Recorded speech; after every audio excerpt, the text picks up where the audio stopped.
Bunyog, bunyog, halikan na kasama ka. Bunyog, kapag buklod ay may pag-asa. Ano? Oo, kaya kung babawasan yan, Yan. kahit 80% lang, no? 80%, Yan. no? Sa inyo na yung 80%, no? Ilagay sa mga Coast Guard. Baka mas magwardyahan natin yung ating West Philippine Sea. Baka mas masuportahan natin yung ating mga frontliners katulad ng mga isda, no? Sana naman magkaroon naman ng konsensya yung ating mga leaders, no? May isa At, pa, may statement, Sec. Isa pang senator, si Senator Risa, sabi niya, di ba, it might, if China carries out arrests, baka we might see them in court o i-sue natin sila sa The Hague. Ano bang magagawa nun, Sec? Saan ba tayo tungo pag ganyan? well, syempre, masisira sila sa mundo. Halimbawa, yung Solicitor General, ang alam ko, pinag-aaralan yung possibility na magsampal ng kaso uli based naman on environmental grounds. Ano, yun yung hindi nakikita yung pagwasak ng ating mga coral reefs, yung pagwasak ng ating mga aquatic resources na pinagbabahayan ng ating mga isda, no? Winawasak yan doon sa bottom trawling na sinasabi. Yung kinakaladkad ba ng net, yung hanggang ilalim ng dagat, doon nasisira. At kung hindi yan pipigilan, baka pag panahon ng ating mga anak at mga apo, wala nang yaman yung West Sea. Kaya pinag-aaralan na magsampa uli ng kaso sa UNCLOS para yung magkaroon ng international pressure. Ngayon, epektibo ba yung international pressure? Well, eventually, yes. Dahil tatamaan yung ekonomiya ng China. Kung magpuputol ng ugnayan ang mundo sa China, 80-90% ng kanilang ekonomiya nakatali dun sa supply chain sa mundo No? At ngayon, yung ibang mga malalaking kumpanya katulad ng Walmart na dati ay 90% plus dependent on China, ngayon nagda-diversify away from China dahil nga sa aggression. Pumupunta sila sa India, sa Vietnam, sa Thailand, Sri Lanka, Bangladesh. So kung gagayahin yan ng ibang mga malalaking higanting korporasyon, tatamaan yung ekonomiya ng China. Yan yung impact nitong mga ganitong klaseng convoy. Yan yung impact na sinasabi dahil na-expose yung China as never before. Kaya galit na galit yung China dito sa nakaraang convoy. Pero yung Global Times, yung dyaryo ng Communist Party of China, araw-araw bumabanat. No? Tapos yung iba pang mga dyaryo nila bumabanat. Ang nakakatawa at nakakagalit ay yung kanilang mga makapili dito, pinaparot yung sinasabi. Pinaparot. Diba? Yun yung nakakagalit. Aasahan mo yan sa aggressor Aasahan mo yan sa invader. Aasahan mo yan sa dayuhang superpower. Pero, bakit naman yung ating kapwa Pilipino ganon din magsalita? Ganon din magsalita. Inuulit ko, kung ikaw ay mamamayan ng China o kahit ikaw ay isang bisita ng China, magsalita ka ng ganyan, magdi-disappear ka. Magdi-disappear ka. Yung mga makapili rito, hindi nagdi-disappear, nag-a-appear pa sila. Appear, no? Nag-a-appear pa sila. No? Yun yung problema. Parang yung mga traidor makapili, nag-e-enjoy. At mukhang malalaki yung bayad. Yan. Bayad, no? Hindi katulad sa bayad sa amin ni Michael ng mga mokol. No? Kaya ito si Michael, magtatayo na ng sarili. No? Kayo lang ang Huwag ka magalit siya, huwag ka mag-chismis. Hoy, Michael, baka iwan mo na ako dito, Matadagdagan yung aking t-shirt at saka mug. Ina, no? Matadagdagan. No? Ito. Alalahanin natin, sabi nga ni Ina, ang recourse ba natin, magsampa na panibagong kaso. Pero alalahanin natin ang threat po o ang banta ng China na manghuhuli mga aresto, hindi na sa mga Pilipino. Sa lahat ng tatawid, mag-i-encroach, parang gano'n. So, interesting yung sinabi ni former Associate Justice Carpio na ang maganda rito, yung mga ibang bansa na apektado o nababahala sa pahayag na ito ng China, simulan yung gawing i-normalize nyo ngayon yung paglalayag dyan sa iba't iba.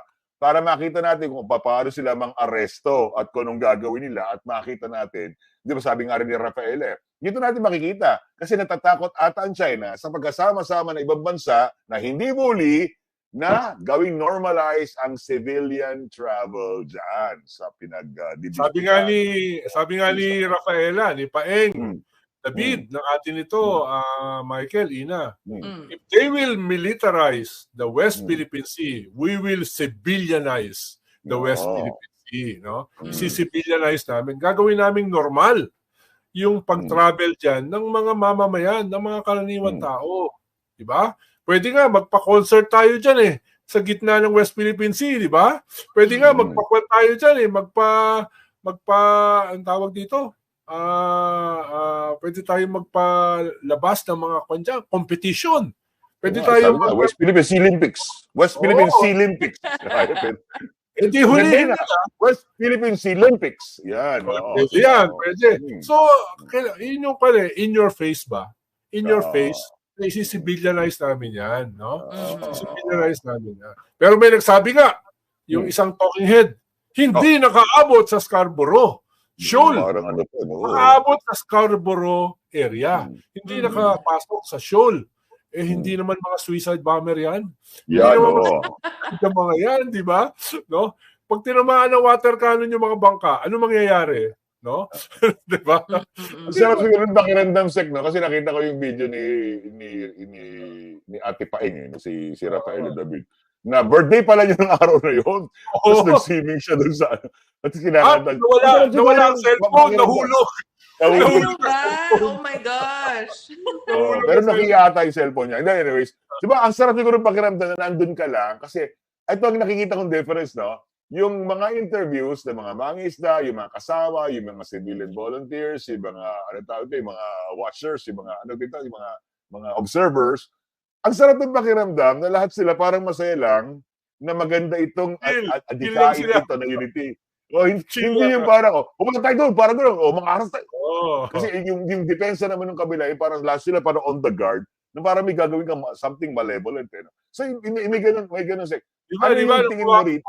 Yun yung maganda di ba? Yung hindi ka nakita ng international media community, di ba? Parang yung Christmas convoy, may dala kang Santa Claus. May dala kang Belen, may dala kang camel, meron kang Three Kings, may mga parol yung mga bangka, di ba?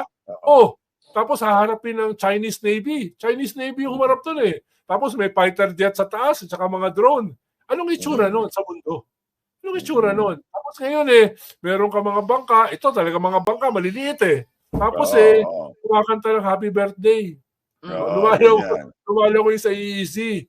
Yung drone ni Gretchen Ho, nahulog sa dagat. Nahulog. Ang dami nahulog ata doon. Ang dami ginawa ng dagat. Cellphone. Tatlo. Sabi ko kay Gretchen, no? Nung nahulog yung kanyang drone, talunan yung mga lalaki sa dagat para hanapin, i-recover. No, sabi ko, siguro kung drone kayo, walang tatalo.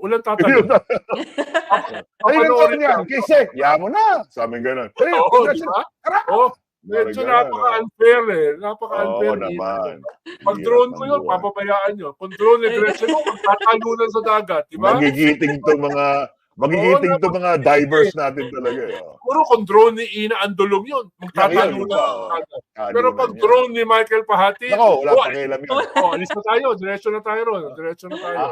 Aalunin din sa pangpang yan. Parang gano'n. Yun yung problema Aesthetics Aesthetics. Marami pa tayong last na lang. Kasi ang sinasabi kasi nila, may susunod pa. So, yung susunod pa, ito ba yung sinasabing normalizing na, Sek, di ba? Normalizing the civilian convoys going there. Ito ba ba advisable? Ito ba ba una-una? Is aside from advisable, legal, international, in every sense of the word, do you think this escalating into something else na two ways, no? Sa Pilipinas, we're normalizing it. We're not doing anything. We're not, sabi nga ni ng ating, ayaw na namin makipagpatintero. Pag diwag, parang gano'n lang.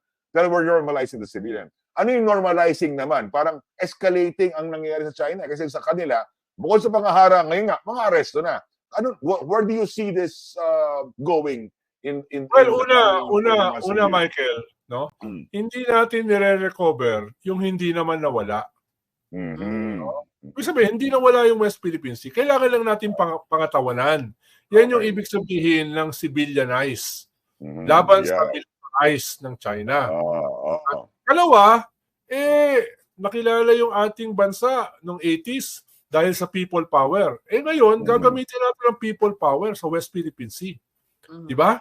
Paano yung China hindi takot sa ating mga military, Navy, Coast Guard? Hindi sila takot dyan. Bakit? Sila yung biggest Navy in the world. Saan sila takot? Saan sila takot? Yung hindi nila nauunawaan. Itong mga sampid na mga mangingisda, mga pare, mga madre, mga kabataan, mga karaniwang mamamayan na pumupunta sa West Philippine Sea at dinidare sila. Dinidare sila, teritoryo namin to, atin ito. Doon sila medyo nahihirapan, yung political judo.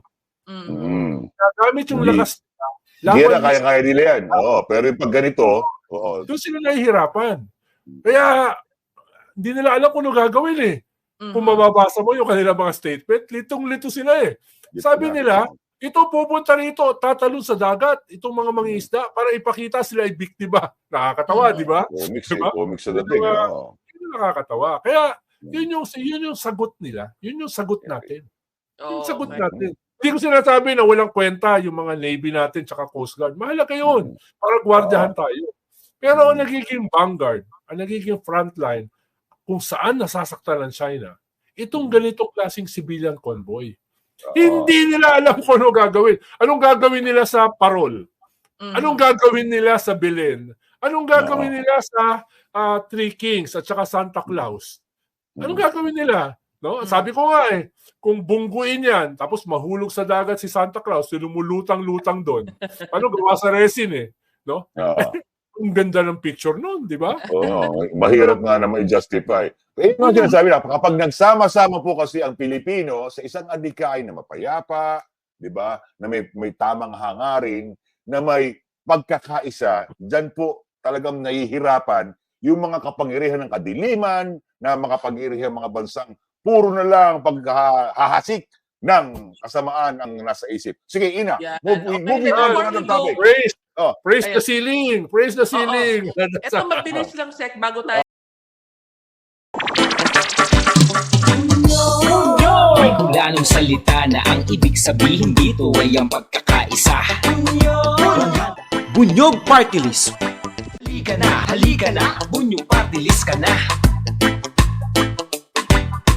Halika na, Bunyog Party List ka na. Sa susunod, ang atinang suportahan, Bunyog Party List, nagtataguyod ng katotohanan, lumalaban para sa bayan. Bunyog, bunyog, halikan na kasama ka. Bunyog, kapag buklod ay may pag-asa. Luzon, Visayas, Mindanao, isa ang pananaw. Sa bagong Pilipinas ang bunyog isisigaw. Bunyog, bunyog, bunyog.